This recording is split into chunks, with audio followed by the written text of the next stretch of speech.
Perso, moi, je peux pas forcer un gars à être fidèle. Je ne peux pas le faire parce que chacun d'entre nous sait ce qu'il a à faire. Chacun d'entre nous sait. Voilà. Et moi, là, je vais pas m'asseoir pendant que, voilà, le gars a commencé sa pagaille. Je vais commencer à faire du bruit, à crier, à lui donner des ultimatums et tout. Il y en a pas, en fait. Il y en a pas. C'est pas moi qui l'ai circoncis. Hein, c'est moi qui l'ai circoncis ou bien. Son propre bangala que Dieu lui a donné. Il est allé se promener par-ci par-là. Et puis c'est moi qui ai crié. C'est moi qui ai fait des nuits blanches et tout. Pourquoi? Non, je fais pas. Quand tu commences ta pagaille, moi, il te dépose dans le calme. Il te dépose, je te mets dans ton coin, en fait. Ton corps, ton choix. Tu as choisi d'aller distribuer ta semence un peu partout sur la terre des hommes. Tu as choisi de montrer des performances sexuelles à beaucoup de femmes. Ben moi, j'ai choisi de protéger mon corps, tout simplement. Tu es libre, hein, tu es libre. Et je ne cesserai jamais de le dire. Au fait, si je le dis, c'est pour que vous, mesdames, vous puissiez atteindre un certain niveau. Comprenez que les mecs sont libres. Vraiment, ils sont libres de faire ce qu'ils veulent. Nous sommes dans un monde patriarcal. Mais vous aussi, vous êtes libre de vous protéger, comme vous pouvez. Oui. Et personne n'a le droit de venir vous faire du bruit. C'est aussi simple que ça. Hein? Donc, il y a deux choses à faire. Soit tu vois ton gars, c'est un infidèle notoire. Soit tu restes avec lui. Tu acceptes la condition. Ou soit tu te lèves, tu pars. Parce qu'on va beau parler. Les hommes là, ils sont pas prêts à changer.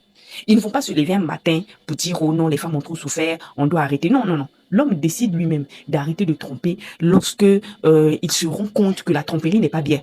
Mais beaucoup pensent que la tromperie est bien. Quand c'est comme ça, tu déposes le gars. Tu le déposes. Tu vas te disputer longtemps là. Ça ne va rien donner au fait. Ça ne va rien donner. Tu vas te bagarrer avec les maîtresses le matin, une, deux, trois fois, quatre fois, cinq fois. Ça va rien donner. Tu vas continuer à te bagarrer. Ce sera juste le visage des maîtresses qui vont changer. Sinon, le combat sera le même. Tu vas continuer à te bagarrer comme ça parce que la véritable source de problème, c'est celui qui est là, qui est en train de dormir à côté de toi. Oui, c'est lui qui sera chercher les combats dehors. C'est aussi simple que ça. Un petit disclaimer. Moi, mon message s'adresse aux femmes qui ont la même mentalité que moi. Celles qui n'ont pas la même mentalité que moi, la swipez. Je ne veux pas voir vos commentaires ici, sinon je vais vous laver. Cadeau. Nous, on a besoin des femmes comme vous pour prendre vos histoires et raconter sur les réseaux. Comme ça a servi de leçon. Et quand on parle, c'est comme s'il y a certaines personnes, quand ils sont touchés, ils commencent à venir laver les gens. Je ne veux pas voir un commentaire d'une femme bête ici. Ici, le port du cerveau est obligatoire. La vidéo s'adresse à des femmes qui ont la même mentalité que moi. Ce n'est pas adressé à toutes les femmes. Donc, moi, Mélissa, il ne peut pas me battre pour ramener un gars à la raison. Ils savent ce qu'ils font. Ils savent, hein. De toute manière, eux, quand si une femme les trompe là, ils vont péter un plomb, devenir fous. Parce qu'ils savent que c'est mauvais. Mais ils vont le faire quand même. Donc, le seul message que je peux te donner, toi, femme, qui fait face à un homme infidèle, soit tu restes et tu attends calmement les conséquences. Nous, on va attendre que ton histoire soit racontée sur les réseaux. Ou soit tu te lèves, tu pars. C'est aussi simple que ça.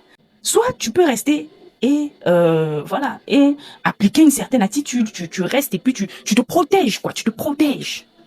Mais tu ne peux pas obliger un homme d'être fidèle. Ça, c'est une chose qu'on ne peut pas faire. Même Dieu, là, ne peut pas obliger à quelqu'un de suivre ses commandements. Dieu n'oblige pas aux gens de suivre ses commandements. Donc, c'est pas toi qui vas obliger un homme à être fidèle. Hein, ma belle? Donc, choisis de vivre. Choisis la vie, la paix et la tranquillité. Bisous.